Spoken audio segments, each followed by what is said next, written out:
How are you? Hi, Stace. I'm well. Thank you for joining us today. As you know, we are seriously, we've been divided, and a lot of our camps and nationals and trials have been cancelled basically since March. So the girls haven't been together for a really long time as a main group, and obviously Victoria's been locked down longer than everyone else.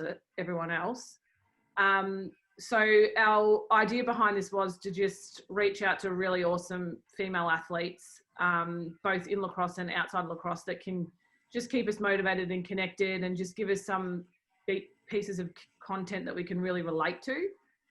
And you are literally the most consistently brought up Australian lacrosse player of all time. And obviously I played with you, but then after that, coaching and playing a few rounds without you as well, you are still the most consistently brought up Australian player that people want to hear from. And I didn't want to be super creepish in pricking your brain any other time, but I actually have an excuse this time. So it's serving a lot of purposes, but I've always wanted to pick your brain. So obviously it's going to make you uncomfortable because we're going to talk about, I'm just going to intro you a little bit. Obviously you played for Australia. How many times was it? 4, I think. 4. 93, yeah, so go, yeah. Yeah, obviously a Maryland alum, All-American, and everything that goes with that. It was last year you were inducted into the US Lacrosse Hall of Fame, right? Yes. Which is epic.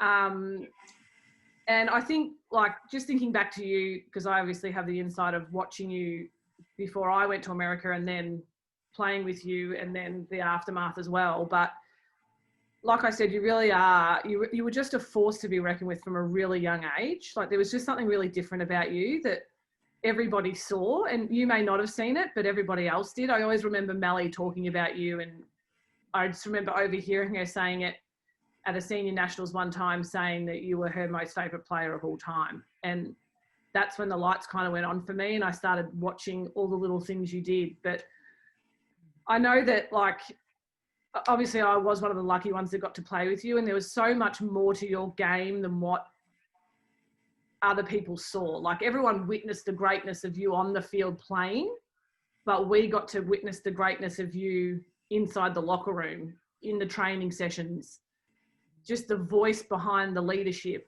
and the way you conducted yourself was just, it's not many players like you in any sport. So obviously that's the reason why we wanted to chat with you. And I think also I was thinking about you, and I was actually chatting to Miles about it, and she was like, you know, true leaders create more leaders, she said. And I was like, you're absolutely right, because when I think about the process of being a captain myself or watching other leaders do it, there is an ability that only some have to make leaders as they lead, not followers, you know? And you were absolutely that for me. Like when I think about doing stuff myself, I say, what would Forbesy do here? You know, it's that voice in the back of our head that you're always there. So thank you for that, first of all. But now we get to pass on your wisdom to the current group and current squad while they embark on the challenge of trying to make an Australian team. Obviously you're a mother to 2 boys as well, so there's a correlation there. We have quite a few mums now too in the squad, which is exciting. So I guess we can get started with a small question for you. What is your morning routine like? Or how do you start your day right now? Right now, get up, have a big drink of water, 1 litre of water, but then just getting the boys ready for school, making sure they're sorted, getting lunch boxes ready or getting them to make their lunch boxes, and then getting them off to school. So pretty, yeah, more focused around them at the moment. I had tried to get some yoga in the morning, but so yeah, sometimes yoga, but mainly it's about the kids at the moment. Yeah, right. And what about your fitness routine and stuff? Are you still pounding the pavement? I imagine that it's no, not so much. Yoga, walking, like where we live now, beautiful beaches, beautiful hikes, a lot more of that. Like, yeah. Oh, right. Yeah. All right, so we're going to dive into some World Cup questions, okay? Yeah. Gold medal aside, Mm-hmm. big thing to put aside though, isn't it? Yeah. Was there anything in particular about the 2005 team and campaign that set it apart from the others? So for me, in like just talking from my experience, I do remember having to fill out, like, I don't know if you remember having to fill out the questionnaire form to become part of the squad. I don't know if you remember having to fill out those forms. I've got a shit memory though, so Yeah. no. So it was just like, you know, are you able, you know, your current fitness level, are you able to play in a World Cup? And this was probably a year and a half out or something like that. And I just remember writing, yeah, my fitness level is fine. I could easily play in a World Cup, but I want to win it. So my current fitness level isn't what it takes to win. So there was a real, that was one distinct memory I have. Like, yeah, I could play in a World Cup, but I don't want to just play in a World Cup. I want to win it. So I think I remember that was a real moment for me, just that realization. I don't want to just play, like, I've played in World Cups before and I've done that. I want to win it now. So I think that really set the tone for me and my training and how I went about things from there for, you know, that moment forward. But just a real clarity of purpose. There was something that shifted, and it wasn't always easy. And like, I mean, this only came like, yeah, so just a real clarity of purpose about what I wanted, how I wanted to play, how I wanted the team to play. It was just really clear for me. And that was the vision that I held, like, through all the training. So, yeah, right. Yeah. And when you took that to the group, that vibe, Yeah. you did have it. You had tunnel vision in that area. You were just head down, bum up, and you could sense it. And I think that we'll go into leadership later, but I'd certainly think that was a vibe we felt, and it led everyone else to, you know, you lead them to the water, and we drank it. We drank the Kool-Aid you were dishing out. Yeah. But did you think that's what it was? Did you think it was just the utter belief that we could win from the very beginning that made it different? I wanted to give ourselves the best chance possible. Like, I also remember, so that moment was really stays with me. And another moment, like in 2001, I was a player. I was playing with a torn ACL, and I was the assistant coach, and it was just exhausting, and didn't enjoy it.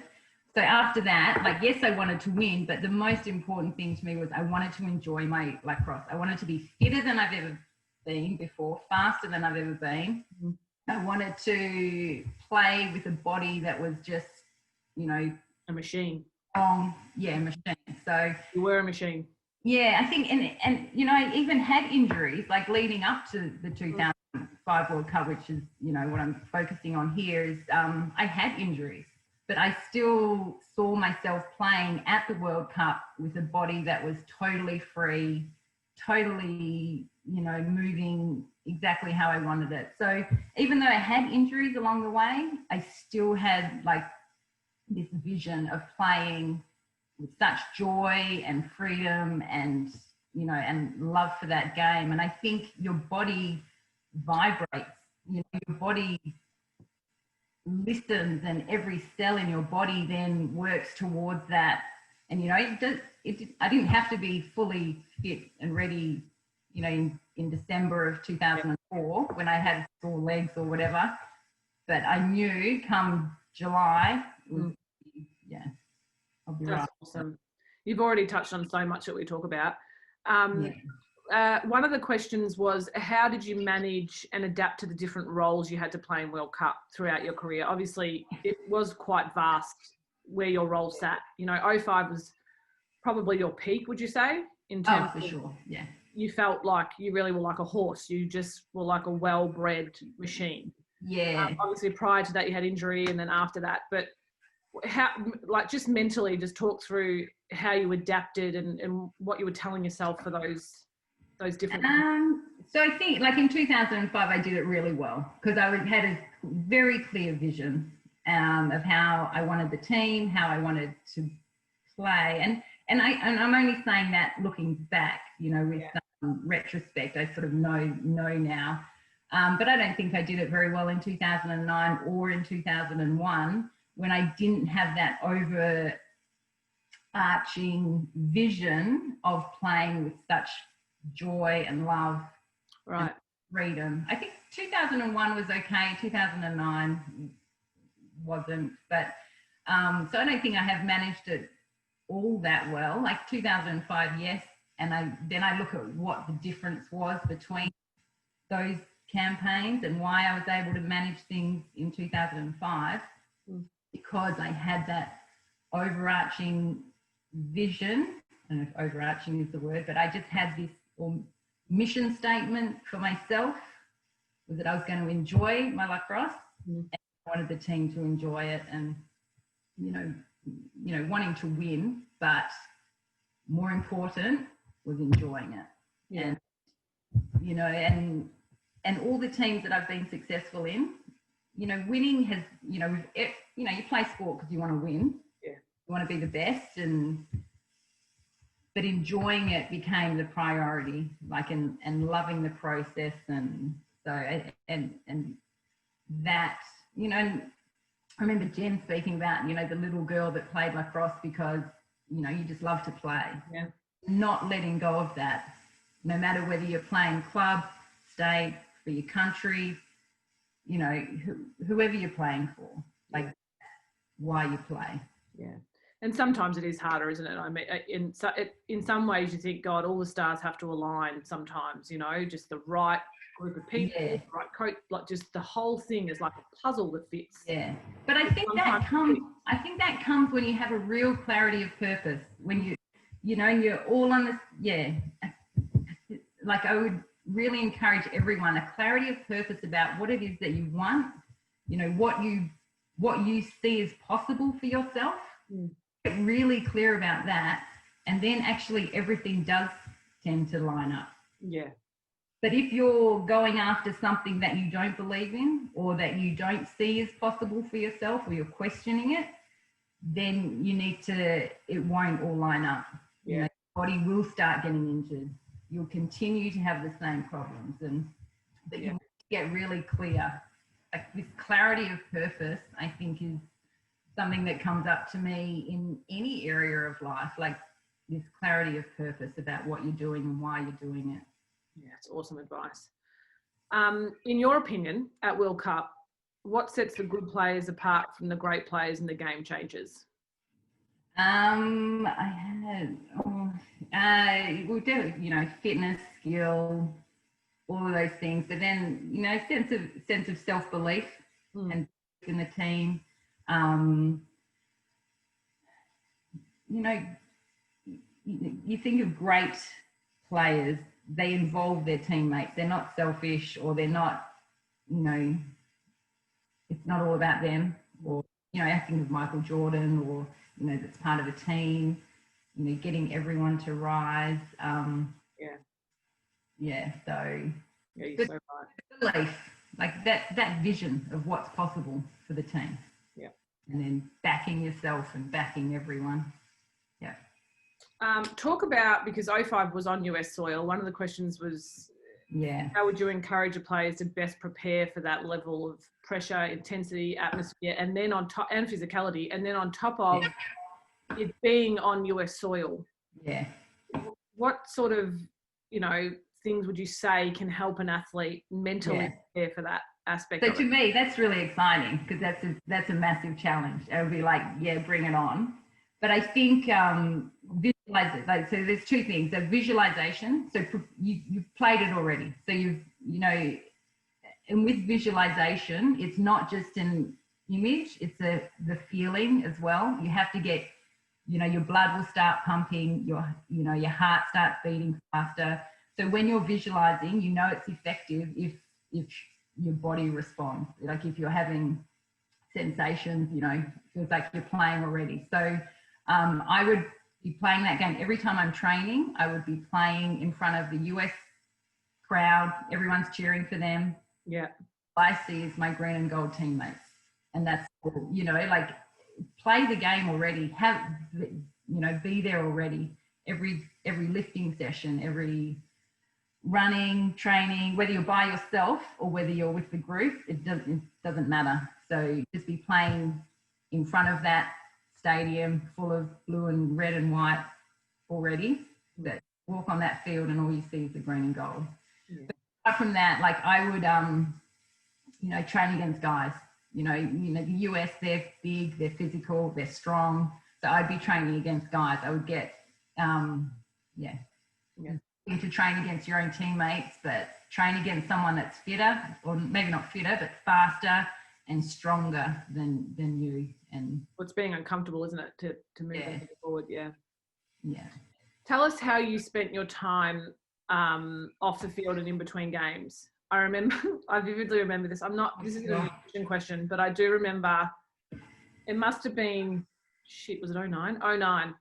And there was a McDonald's, you know how that McDonald's was like in the stadium? It was at Prague, right? Yeah. And we would all get McFlurries every night, and old mate Forbes would be, I ain't having a McFlurry before a game. And you were meticulous about how you spent your time, what you put in your body, all those things that are quite, were new back then. They're not so much now. It's a much more well-rounded athlete now, but you were so far ahead of the game in that sense. But talk to us about how you spent your time off the field in between games and stuff. That's so funny. I was like, I knew that nutrition was, like, going back to that, like that nutrition was a big part of, you know, feeling good and feeling, you know, ready to go out on the field. But I guess during World Cup, just shopping, coffees, massage. Yeah. You did like to shop, didn't you? Yeah.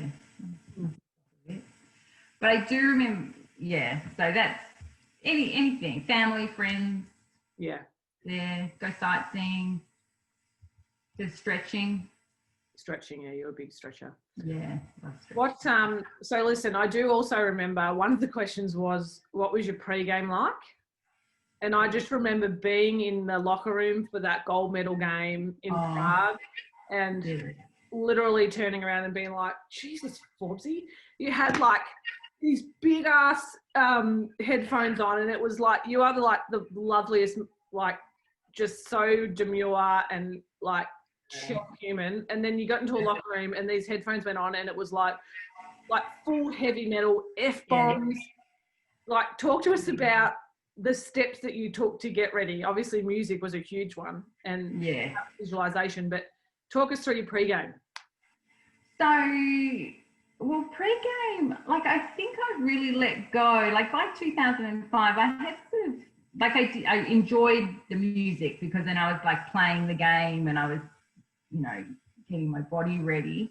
But I think like I didn't tie my shoes a particular way or wear the same or anything. Is that what you sort of mean? Or no, more just like, did you have a consistent pre-game that you followed? I don't think, like, I mean, I did listen to those songs, and I had two songs in particular that I did. So they were hectic. Huh? They were hectic. They were. But because I do remember, like in 2005, our warm-up was like started at maybe 20 minutes at the start of the week, and then by the World Cup final, we were just did a 5-minute sort of. Yeah, we did. Yeah. Right. So and I think some can be quite limiting. If you say I have to do this a particular way all the time, it can be quite limiting. If you've prepared, you can go and play. But then I think of Rafael Nadal, and he's really particular. Yeah, he is. You know, so yeah. All right, let's go to the next little chapter here of mateship and preparation. So you obviously did quite a bit of visualization as well. Like did you use meditation, imagery, visualization all the time, or was that something you developed? Do you think you did it as a child? Like, what do you think? I think I probably did do it as a child. My dad, I remember when I was really pretty young, I used to do little athletics, and he would take me through breathing exercises. And I think really, I don't know how he knew or anything, but I think my breathing has helped me in all of my sport throughout my career. So, and I can't even remember what the question was. It was about, did you use imagery and visualization and stuff to get Yes, definitely. Definitely use. The visualization is one thing. It's having, for it to be effective, you have to get the emotion as well, and like get really excited, you know, not fearful, fearful emotion. It's like get really excited about what, you know, the experience and what's coming, and playing against the best people, and, you know, just to get really excited about it. Not be fearful, I think is a real, really important. But yes, visualization was a big one. So if I would go for a jog, I would be playing in the World Cup Grand Final. If I was lifting weights, or if I was probably doing the dishes, I was probably playing. You definitely were. Yeah. So mental. You do have to be a bit mental to. Oh, you have to be switched on, don't you? Your brain has to be on, you know, your eyes on the prize at all time. Talk to us about how you kept yourself motivated. So it wasn't always like, you talk about being in COVID and the Victorians being by themselves. So in 2005, I was the only WA member. And so I was by myself, and I would, you know, I was fit, you know, leading up to December, and then even the start of 2005, you know, I knew what I wanted, but I would put training sessions off, and I'd be like, okay, well, I'll make that one up tomorrow, and I'll do 2 tomorrow. And then I wouldn't do that. And then you put so much pressure on yourself. And I think you really focus on what you should be doing, or what you think you should be doing, rather than just getting out there and doing it. So to keep motivation is interesting as well. Sorry. That's great. Motivation and inspiration are very different. So being motivated is more like an external sort of thing, and inspiration, it's like a drive from within, like it's like a calling almost, like, and it's easy, and you would have experienced it when you're in flow and everything's easy. Even if there's a challenge, you just can maneuver through it, and, you know, and it's like you're in flow. And it took me a while to get there. And, you know, I had this vision of being the fittest, fastest version of myself at the 2005 World Cup, you know, and I was putting trainings off. I was like, no, I'll do that another time. So I knew, it's like, well, hang on, there's no way I'm going to get to my goal. There's no way I'm going to achieve my goal if I keep doing this. Something's got to shift. So then I got my dad. He would watch all my running sessions and time them. My brother-in-law would run. I got him involved. He would run with me. So he's a male, faster, you know, and so he kept me honest. And my husband was my lifting, and, you know, we did one-on-ones together. So I got people involved, so I was accountable. Yeah. And, you know, it's not always easy. It's not like you jump out. Well, you get to sort of a point where then you do jump out of bed and everything is really easy. Yeah. But you have to get there. You have to work your way through, and sometimes it is challenging, but just if you've got, like you said, if you've got your eyes on that prize, just figure it out and change things, adapt, and, you know, until you find your groove and your flow, and then it just sort of, it's like a, you know, snowball, and then it becomes easy. Yeah. So right. Yeah. Talk to us about teammates and what, first of all, who's been your favourite teammate to play with was one of the questions, and what kind of player? Oh, yeah, right. What kind of player would you choose to have stand by you? It can be characteristics. You can explain. You can obviously describe someone, but give us some insight into who you want to take into battle with you. Yeah, I think like Sasha Newmarch stands out as someone, because I've played so much with her for an extended period of time. Like, we played against each other, WA and South Australia, and then went to Maryland together, and then for Australia, and we've had a long period together. So I think she would stand out, and she's amazing, and she's really driven and particular, and she doesn't hold back, whereas I'm probably a bit different in that regard. But someone, I guess, you know, teammates, there's no perfect, I don't know. I just think everyone brings something unique to a team. And I guess one characteristic that you would want everyone to have is their just strive for improvement and always wanting to get better. And yeah, so that's probably one thing. But I don't know about, yeah, the ideal one. You're right, but you led that way too. You led that with knowing and trusting that everybody brought something different. Yeah. And it wasn't all going to be all look the same. No. Capable of doing the same things. Yeah. And you really genuinely did trust that process. That's going to lead into some of our other questions, but that's certainly a good lead in there. I think, sorry. Go ahead.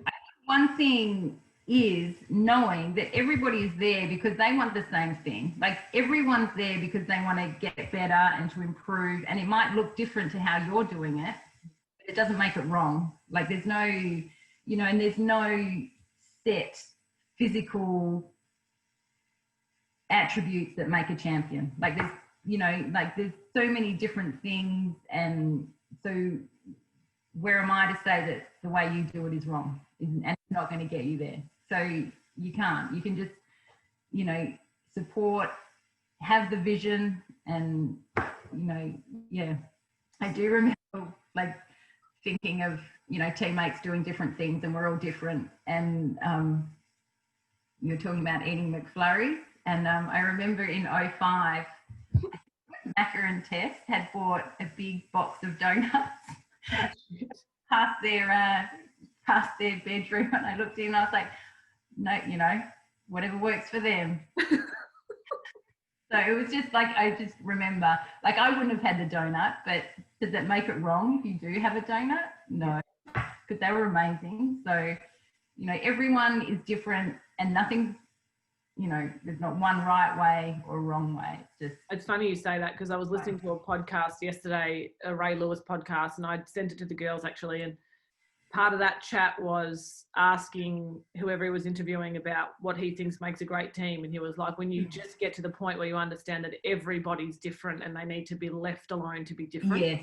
Yeah. I think it's an evolving mateship in sport in general, that premise, but you're so right. You were so far ahead of the game in that sense. Tell me how you overcame, the mental battle of injury, because you obviously had your fair share of injury. Yeah. And game-changing injuries that needed to be managed and prevented after the fact. Yeah. Talk to us about that mental struggle and, how you overcame it, all that. Yeah.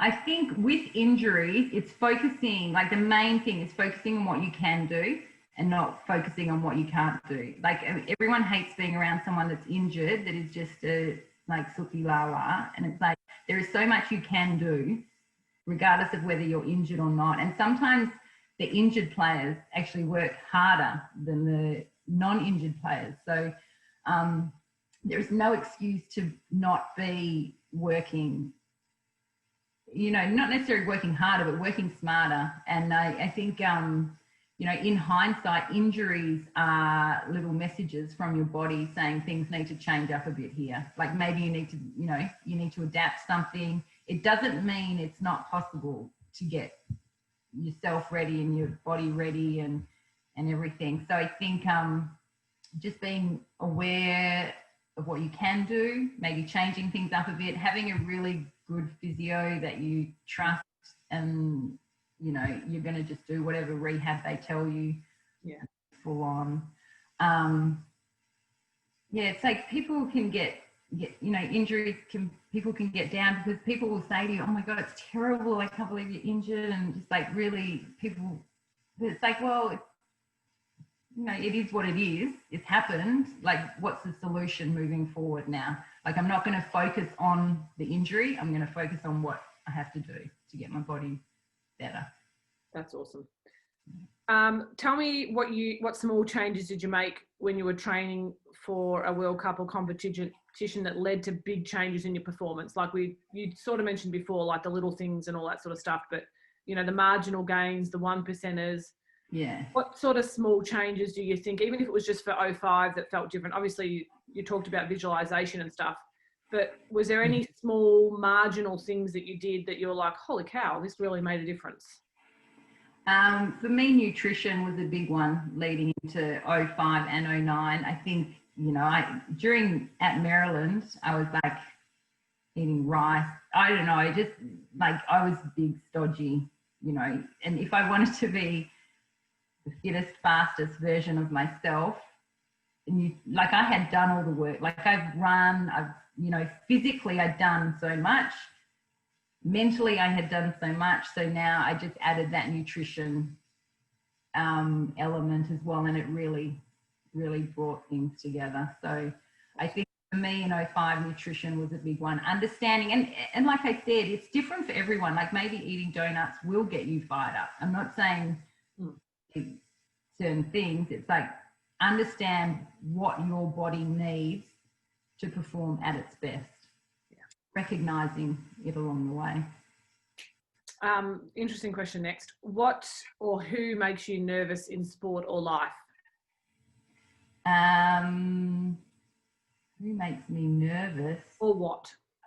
Or what makes me nervous in life? I guess, I mean, I never want to disappoint people, or, you know, I've always been someone that wants everyone to like me, or do you know what I mean? But I think, and then it made me nervous at like thinking about, and this is now putting into '05, like doing some of the things that we did or that I sort of set out and did made me nervous because I wasn't sure if it was going to polarize people or, and that made me nervous, but I knew it had to be done in order to get to where we wanted to go to. So, and you're referring to like the tunnel vision of 100% of me is going towards trying to achieve this goal. Yes. And I'm going to be cutthroat about doing the things I need to do to get there. Yeah, yeah. And also like I don't know if you were there, you might have been in the US. We did like a little team bonding thing where we all had to say something that we'd done that we were proud of. Oh, yeah. Were you there? It was in South Australia or something. I don't know. Again, I've got a shit memory, so... Yeah, no, I don't know if you were there. A few of the US girls I don't think were there. So, you know, we'd never done anything like that before, and like sharing things about yourself that you're proud of. And I think so that made me nervous about what people will think, I guess.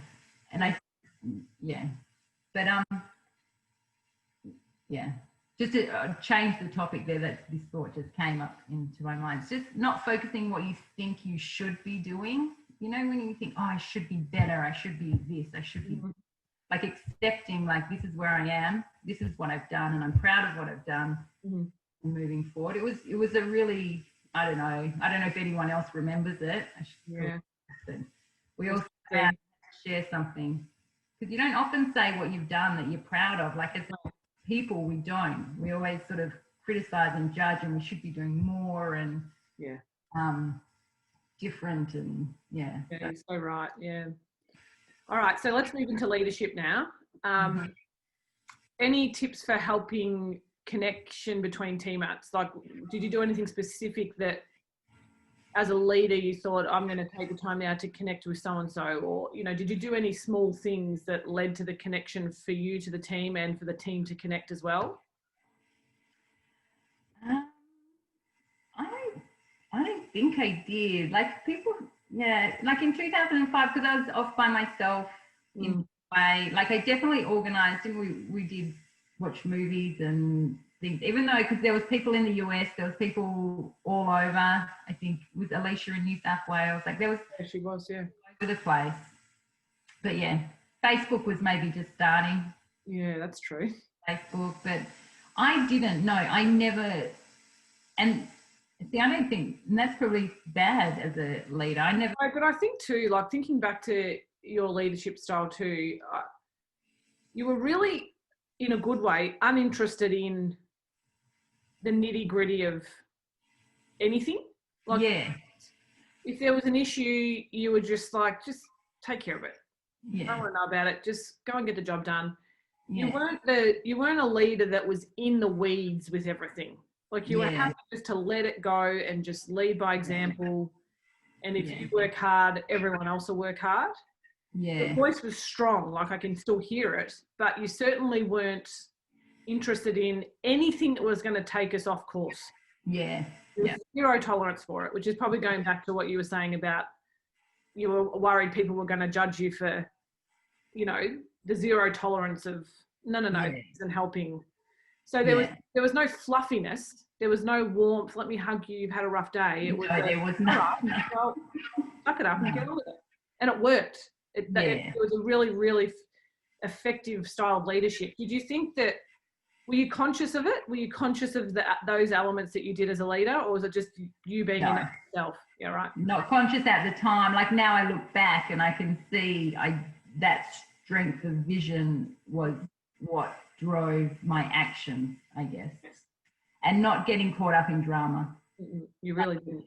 It's not getting caught up in this side noise. Like that's where a lot of people live their life, in the drama and the side, you know, in the weeds and stuff, rather than, you know, Big picture. Yeah.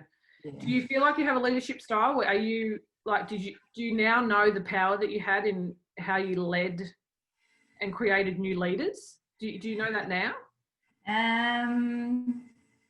I mean, I know you don't want to. It's not. You don't need to be humble. I'm more. No. Yeah. Like, no. Know that you were doing that. Like hindsight even. I just know that I wanted that team to experience success and freedom, and you know, and then everyone being leaders is a side product, I guess. It wasn't like it wasn't an intention. No. Yeah, right. Is that what you mean? Or? Yeah, totally. I do think people are natural born leaders. They're not, you only really pick apart things you do when you're asked like this. Yeah. Because it's quite natural. You can't build something that, you know, you can develop something, but you know, it's natural. I think if I look at myself in all areas, I don't get caught up in drama. Like it's just nonsense to me. It's like, what a waste of time. Yeah, totally. That's so, yeah. To get, you know, So I think that's probably, Talk to me about like, we're just going to go into more mindset stuff. We've kind of covered it, but let's say for instance, you're in a game and things aren't really going the way you want them to. You've dropped passes, you've missed shots, you've swung a miss, you've whatever. Mm-hmm. Did you do anything specific when you were in a game that was like, enough, back into the next moment? Did you have any tips in there or tricks in there that work for you? So I thought about this, and I think that's sort of my tip. Yes. So what I used was, I'm just going to run harder for my team. I'm going to be there to support my team, and it's never about. It was always then, stepping back and supporting, whether it's through my voice, being there as, you know, an outlet pass, and it's, you know, ground balls, hustle, those things you can control. Mm-hmm. And I think like problems often come when we focus on an outcome, like, you know, like, which then takes your mind away from what you actually have to do on the field. Yes. So, and I think that's like my senior year, I especially remember at Maryland, my focus and my only focus was ever to run harder than anyone else down that field. Mm-hmm. So never like I'm going to score goals, or it's never I'm going to win, we're going to win, or it was I'm going to run harder than anyone else, and I'm going to run to a point, and then I'm going to keep on running. You know, so that was always a focus. Mm-hmm. And there was another question about consistency. And I think that builds consistency, is when that's your focus, not the winning, not the scoring a number of goals or anything. It's those other things that you can do on the field that builds consistency in your game. So whether I score goals or not, I can be consistently relied on to run hard. I am going to be the voice. I'm going to be there to support my teammates, whether it's defensively or offensively, and that builds the consistency in the game. That's awesome. We've actually been reading a book called Mind Gym. Have you read it? No. You should read it. Okay. But the team's reading a book called Mind Gym, and it's literally like you've regurgitated it. Like it's just it's being present and not focusing on an outcome. It's awesome. It gave me chills. Yeah. All right, so let's talk about your memories. One of the questions was, what's your favourite lacrosse memory and why? Oh gosh. I don't know if I have really one that stands out. Did a lot, so you probably got a few. Yeah, like definitely winning the World Cup. But one particular moment, I don't know. Sorry. That's okay. No, that's good. You had a lot though. That's good. Yeah. What are your best memories of 05? Was it the lead up? Was it the 10 days playing and afterwards, before and after? Like, just take us down memory lane a bit there for you. Yeah. So I loved, obviously 05 stands out because we won and everything. And 09, leading up to 09, I absolutely loved that too. I thought we had a really great lead up to 09. But if we're talking about 05, just getting into the groove of having that really clear vision. So I was really, I guess, proud of myself to get other people on board, can't do it myself, needing the help, and, having that awareness and having to ask people, I need help here. Like, I'm not going to get to my goal unless I have help. I need you on board, getting people on board. So that was a really good memory.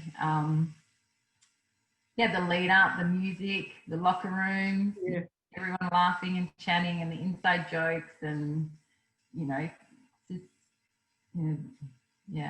whole thing. Mm-hmm.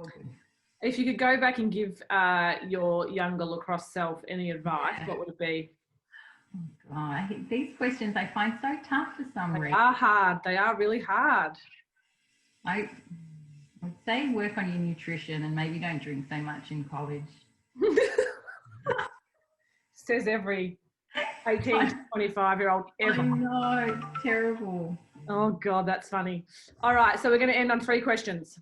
Okay. Favorite podcast, book, movie that you go to for motivation? Okay, so I don't listen to podcasts. So you would froth with podcasts. I know, but when do you do it? I have to go for a walk and stick them in because I can't do it at night. But you have to. You will love it. It's like an encyclopedia of awesomeness. Yeah. So anyway, back to that.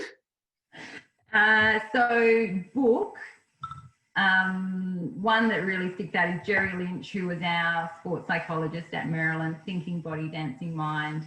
Just that, because it was my sort of gateway to dreaming big and not denying yourself what's possible for yourself. Does that make sense? Like, having wants and dreams and desires is really good, and going for them. And only, sometimes it's, I don't know what you're like, but to say to someone, I want to win the World Cup, I would feel, I don't know, embarrassed, or do you know what I mean? Yeah. I don't know, or I want to be the best, and or it doesn't even have to be the best. I want to be the best version of myself that I can be, and dreaming big with that. So that was Jerry Lynch was a big gateway into having that being quite a normal, having the mind be a big part of. I'm not speaking very well now. Well, unashamedly owning what you want to do, essentially. Yeah. Like, this is what I want, and I'm going for it. And so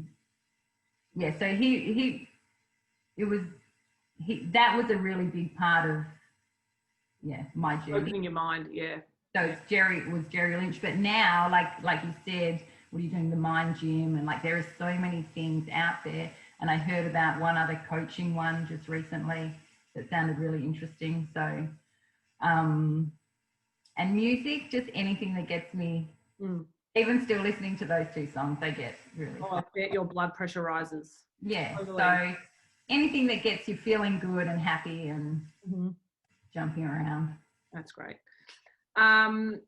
This is my question because it's probably so loaded, but I'm really fascinated with the space between good and great. Like, what is in that space between, you know, because there is the point where good is where talent takes you, and then there's the space between getting to great that you covered. You made it to that other side. And I know we've talked at length about all these things that get you there, but when you think of that question, what comes to your mind? So to me, what comes to mind is the state that I'm playing in. So whether I'm in a fearful state, I'm in a joyful state, or, you know, and I think good players, they're probably still in their mind a bit. Like they're still, like, I don't know, you will have experienced moments, if not whole games, where you are just in flow. There's no future, there's no past, and you're just totally in that moment, present, responding naturally to the game. If you had moments, do you know what I'm talking about? And that's the attraction of sport, where the mind shuts, you know, there is no mind, and you're just responding naturally and instinctively. You've prepared, you've done all the training, you're prepared, and that's the beautiful moment, you know, that's the beauty of sport, is those moments. And that's the great players, I think, can get themselves to that point. Probably they're able to do it consistently, I guess, and a good player is still probably in their mind, thinking about outcomes. And so while the physical side is obviously very important, but I think, you know, you can be as fit as you can. So if you have two athletes and one's, you know, they're both as fit, fast, skillful as each other, the difference is going to be their mind and the state of their mind. And that's going to be the difference. The clarity of purpose, the belief in themselves, and the ability to let go and just play without thinking of the outcome, or, you know. Awesome answer, Forbesy. Okay, last one. What is the most valuable lesson sport has taught you about life? A loaded one. Yeah, I know. Gee, so much. Sports, you know, are wonderful. You can't do it by yourself, I think, you know, and you have to be vulnerable. I think, I mean, there's so many things, but being vulnerable, and like, you're not going to be perfect. It's not about being perfect. It's not about having the perfect game. You look at the 2005, actually any team that's won, like I love tennis players, they make mistakes. So it's not about being perfect and getting things absolutely right. It's about just letting go and that's the same, like with parenting. Like, it's sort of similar. Like, it's not about being the perfect parent. It's about being present and giving, you know, freedom. And so I think there's correlations there. And so you just, not having to be perfect, just, but clarity of purpose also, you know, It's true though. It all comes back in, it all ties back together, doesn't it? Yeah. Oh, thanks, Forbesy. Did you want to say anything else before we clock off? I just think, like, because what is it? Well, the World Cup's next July. Yep. Well, this coming, 2021. So you're having final trials and. Well, October's pending because obviously we're not sure, but the normal December, January routine. Yeah. Hopefully, Hopefully, exactly. Okay, so the normal one, so people come in for camp in December and January, and I just think, just have a vision for yourself, like, you know, especially in this lead up to the last trial or what have you, where the team will be named, having that vision for yourself and to be able to get yourself into the best shape that you can with what you can. So focus on what you can do, not what you can't do, and yeah, not what you think you should be doing. Just getting out there and having a good red crack. But I do think, like, I mean, I think Australia lacrosse is in a very different position to what it was in '05. So, and having a goal for that group, but that's later down the track. So yeah. Now getting yourself, just focus on yourself, getting in the best physical, mental condition that you can. You're a legend. Thanks, Forbesy. My pleasure. Let me just turn this. And yeah.